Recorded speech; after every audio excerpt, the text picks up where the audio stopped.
Shalom Aleichem, blessed us. This is Dhamma Talk, and we're in Irites, Crownites, a nice cool day on the 17th of June, the 25th day of Sivan, 5,759 years into creation. This is the Gate of Unification. What is this? Part 6 now, I believe, with David S. David, how you doing? Baruch Hashem. Okay, let me just make sure you're turned up sufficiently. Okay. Now, David, we're into the preface of Shar Yuchod, the epic work, one of the epic works of the Mittler Rebbe, second Lubavitch Rebbe, who happens to be a direct descendant of King David and Solomon.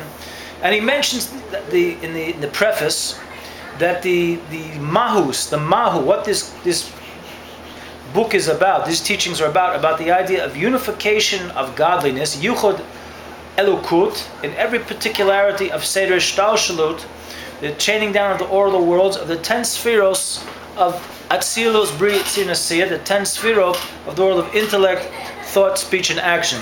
So I'd like you to talk about this, David, that, there's a lot of nonsense out there in the world.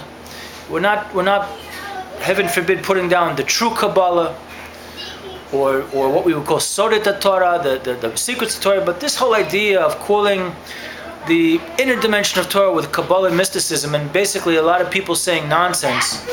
How does a book like Shar Yuchod clarify and steer people away from the nonsense that's permeating the atmosphere of the world when people can really be getting closer to the Most High?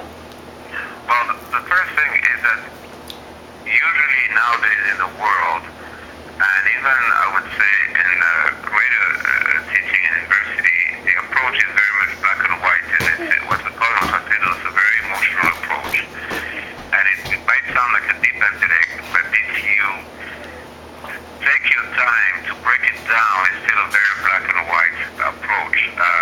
Now, the only thing in the world I can think of besides science, and specifically quantum physics, the only approach that says that saying this much more than BTIs, and we can get and connect to it. Now, the concept of when you say, mystical Kabbalah or whatever, you keep it in the realm of some kind of interior, spiritual, and accessible knowledge. Otherwise, we know that there's people spreading Kabbalah in a way of black magic, of some kind of, yoga talk or Zen philosophy mixed in that the positive and negative energies and positive thinking, negative thinking, and all this. And it doesn't connect any dot. It's just a knowledge that's used to make somebody feel a little bit more spiritual or intellectual or a bit more special or tapping into something deeper or giving some kind of purpose of life. But it's not connecting the dots. This person still looks at the world in a way that there is the world and there is God. And there are two separate entities here. And we're trying to fit in this entity, this huge entity called God, which is this mystery, into this reality called the world. At the end of the day, what really matters for some of those people is really what they have in the bank account that matters, not their relationship with God. Yeah. So Shar Yuchod come, and it's called the handbook of meditation, Hasid meditation, but the real name is the Gate of Unification, meaning we have to here to unify the God, how God is completely involved into this world. Force him to negate its perfection, and how at the same time we have total free will, and we have the possibility to walk around and say that God doesn't exist, is because God is completely involved into this world and give us over this free will, and to even mention that. And Shar Yuchod goes as far as saying because only God is involved, and when we talk about God, we talk about the essence of God, which is beyond even the word God. Because only the essence can give you free will and total presence and total abstraction of God by the same simultaneously. Yeah. With that being said, to further demystify the process of his Bonanot meditation, the Mittler Rebbe mentions in the preface to the Akdama that really the Shar Yuchod is not here to answer all of the questions of creation, but it's actually a condensed presentation of the creation that any person can bring to their intellect with a comprehension that can be enclosed and grasped in their brain and their heart with all the particularities of the order of the chaining down the worlds. So, again, further demystifying the cause and effect nature of creation, of the Bria, Ilava Olo. So if you can perhaps further elaborate on that, David. Well,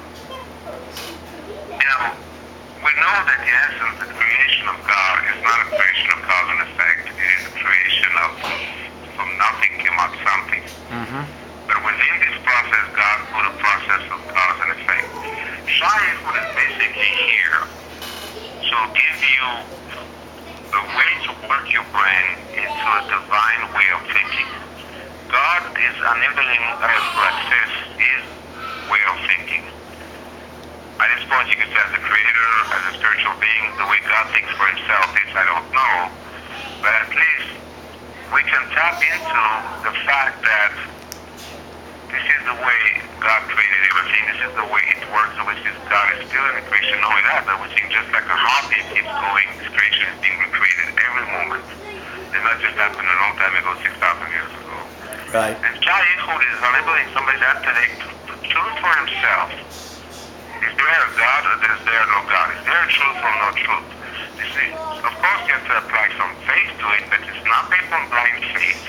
It's based on the fact that, so to speak, here are the facts, and you cannot deny them. If you want to deny them, you have to know it's a choice that you're making. But don't walk around and saying, oh, there is no God. Say I'm making a choice to say there is no God, but I cannot prove that there is no God. Actually, there is a way in Hasidus to learn that can prove there is a God, and I don't want to deal with that. I'd rather walk around and say there's no God like that. I don't have to answer to anybody, but only to my own little selfish ego. Yep. David, we have to wrap it up here. I just want to mention one thing and then you can wrap it up. That the Alter Rebbe and his son, the Mittler Rebbe, mentioned that faith is actually rooted in Yuchadi law, the upper level unification. So it's basically a big distortion to just tersely define Amunah as faith, when really it's intimately connected and fully realized through a knowledge, a idea, in the upper level of unification, which hopefully we'll deal in future videos. So please, in about 30 seconds, if you could wind things down. Well, the faith process in Judaism is the fact that the soul has a seeing into the reality of God. So we see that there's not such a thing as blind faith, because at this point it's a seeing, it's not a blind spot. It's a seeing into the truth. But you want to bring down this truth through your mind and eventually through your heart. Beautiful, man. Listen, blessed souls, this is Dhamma Talk from Arigat's Crown Heights, wishing everyone a beautiful night. David S., thank you very much. Laham Shik to be continued. Sababa, rejoice, and Gorel Echad, one destiny, Badar Chinom, in a pleasant and peaceful way for everyone. But Bori Echad, in the one Creator. Shalom.